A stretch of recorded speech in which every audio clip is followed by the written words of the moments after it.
Halo guys, selamat datang di channel admin Biraeng. Jangan lupa subscribe ya guys, dan aktifkan lonceng notifikasinya agar kamu tidak ketinggalan informasi-informasi terbarunya ya guys. Sedekah membuka pintu rezeki. Islam mengajar kita bahwa yang memberi lebih baik dari yang menerima. Tangan yang di atas lebih baik dari tangan yang di bawah. Rasulullah Shallallahu Alaihi Wasallam dalam hadisnya ada menyatakan, tangan yang di atas lebih baik daripada tangan yang di bawah. Tangan yang di atas adalah pemberi dan tangan yang di bawah adalah penerima. Hadis riwayat Muslim. Bersedekah dalam Islam bukan sekadar memberi uang ringgit kepada mereka yang memerlukan. Konsep bersedekah dalam Islam adalah luas, membabitkan perkara yang membawa kebaikan sama ada dalam bentuk kerohanian maupun fisikal. Dengan bersedekah kita akan terhindar dari api neraka dan sekaligus mampu membukakan pintu rezeki. Seperti yang sering kita dengar bahwa dengan bersedekah kita tidak akan menjadi miskin, malah rezeki akan dilipat gandakan sebanyak 700 kali ganda. Allah Ta'ala berfirman, maksudnya, perumpamaan, nafkah yang dikeluarkan oleh orang-orang yang menafkahkan hartanya di jalan Allah adalah serupa dengan sebutir benih yang menumbuhkan 7 butir, pada tiap-tiap butir 100 biji. Allah melipat gandakan ganjaran bagi siapa yang Dia kehendaki. Dan Allah Maha Luas kurnianya, lagi Maha mengetahui. Al-Baqarah ayat 261. Sedekah adalah suatu pemberian yang diberikan oleh seorang muslim kepada orang lain secara spontan dan sukarela tanpa dibatasi oleh waktu dan jumlah tertentu. Ia juga adalah suatu pemberian yang diberikan oleh seseorang sebagai kebajikan yang mengharap reda Allah Subhanahu wa Ta'ala dan pahala semata. Di dalam Al-Quran, banyak ayat yang menyuruh kaum muslimin untuk sentiasa memberikan sedekah. Firman Allah Subhanahu wa Ta'ala, maksudnya, tidak ada kebaikan pada kebanyakan bisikan-bisikan mereka kecuali bisikan-bisikan dari orang yang menyuruh manusia memberi sedekah atau berbuat ma'ruf atau mengadakan perdamaian di antara manusia. Dan barang siapa yang berbuat demikian karena mencari keridaan Allah, maka kelak kami akan memberi kepadanya pahala yang besar. An-Nisa ayat 114. Apabila kita bersedekah hendaklah kita mendahulukan orang yang dekat dengan kita termasuk adik-beradik dan juga jiran tetangga sebelum menghulur bantuan kepada orang lain. Ini dijelaskan dalam hadis Rasulullah yang diriwayatkan oleh Imam Ahmad.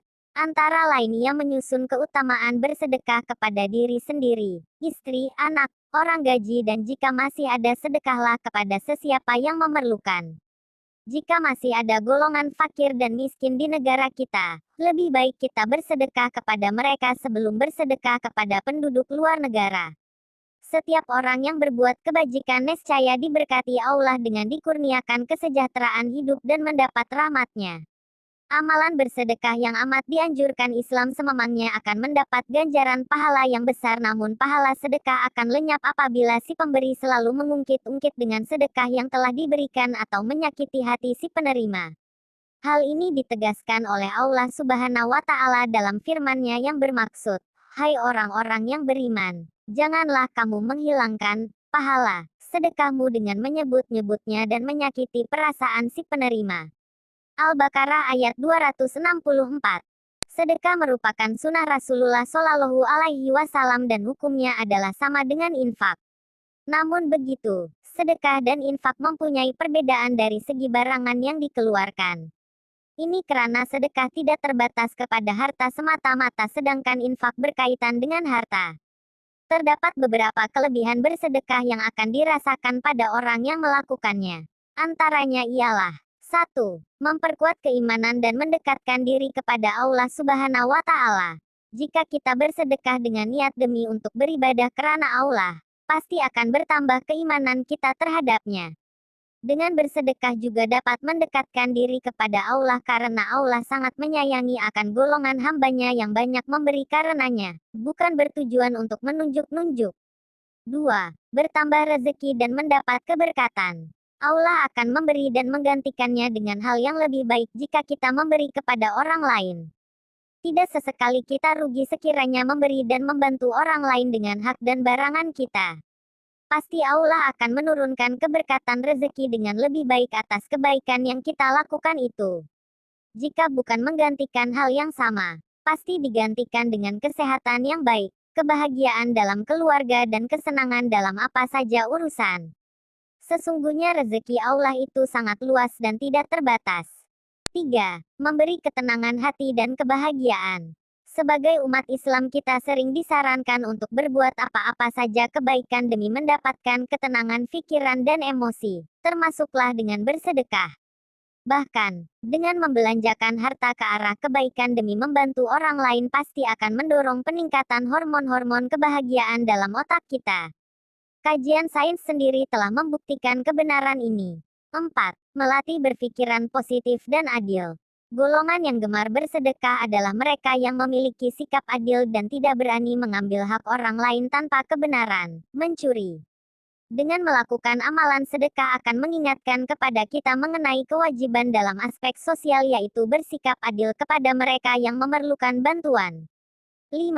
Melahirkan rasa syukur. Rasa syukur adalah apabila kita berterima kasih kepada Allah dengan apa yang kita terima. Lalu, dengan bersedekah adalah salah satu cara untuk kita mengucapkan terima kasih kepada Allah Subhanahu wa Ta'ala atas semua karunia-Nya dan pemberiannya. Bukankah dengan bersedekah itu mengingatkan kita bahwa apa yang dimiliki hari ini itu adalah nikmat dan atas keizinan dari Allah Subhanahu wa Ta'ala? Jadi, jika kita ini hamba yang bersyukur, maka memberilah tanpa berkira-kira. Justru, marilah sama-sama kita mengamalkan amalan bersedekah karena dengan bersedekah akan mendapat ganjaran pahala yang besar. Contoh terbaik dalam bersedekah adalah Nabi Muhammad SAW. Baginda seringkali memberikan makanannya kepada golongan miskin sehingga kan baginda sendiri kerap berlapar. Rasulullah sangat takut jika di rumahnya terdapat hanya sedikit saja harta atau makanan yang belum dibahagikan. Bahkan pakaian baginda sendiri dari bahan kasar dan berharga paling murah. Terima kasih telah menyaksikan. Semoga bermanfaat. Jangan lupa like, share, and subscribe.